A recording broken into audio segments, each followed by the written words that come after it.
how many administrators determine how many of their students will meet or exceed national norms.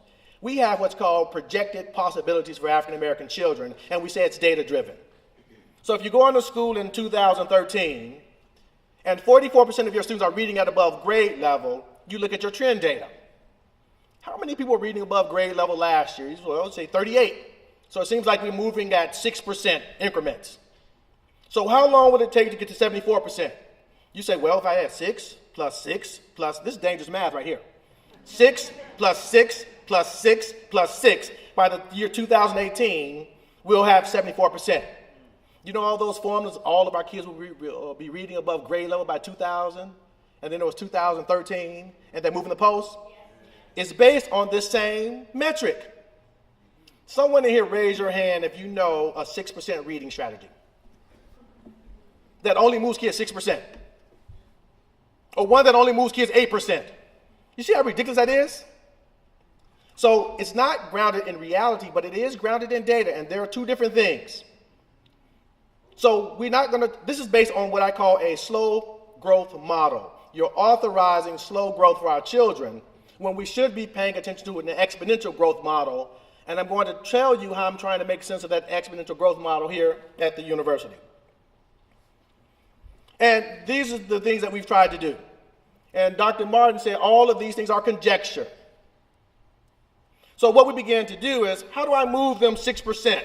Test prep or PLCs, or make it data-driven. Let's just make it standard-based, let's map the curriculum, let's focus on best practices, and now we're at Common Core state standards.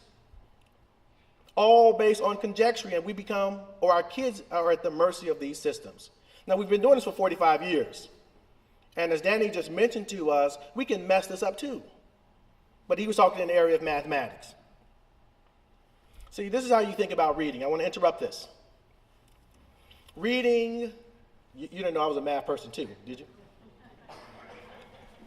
Reading does not take place on a smooth incline. So if you're an administrator and you're focused on these 6% strategies, you're assuming that if you just input certain things, kids will move at the same space at the same time. It does not happen that way. So what happens when you have these new programs and reading programs and interventions, they start moving and then they level off. You say, I got all this data, but I don't know what to do with it now. This is what reading looks like. And you begin to see your fourth grade gap in reading. So you get to a certain point, you're like, I can't move them anymore. What do I begin to do? And so that's what I'm going to begin to share with you, because if you have a smooth incline, it doesn't require as much force to move along the incline. But if you have this curve, it requires greater force. So if you're slow walking or using a slow growth model, you can never get these kids above this curve. So this is what we've tried to do. We've authorized these practices. Black kids, to get you above the curve, let me just give you something high interest and low readability. And I've said this 1,000 times, low readability begets low readability.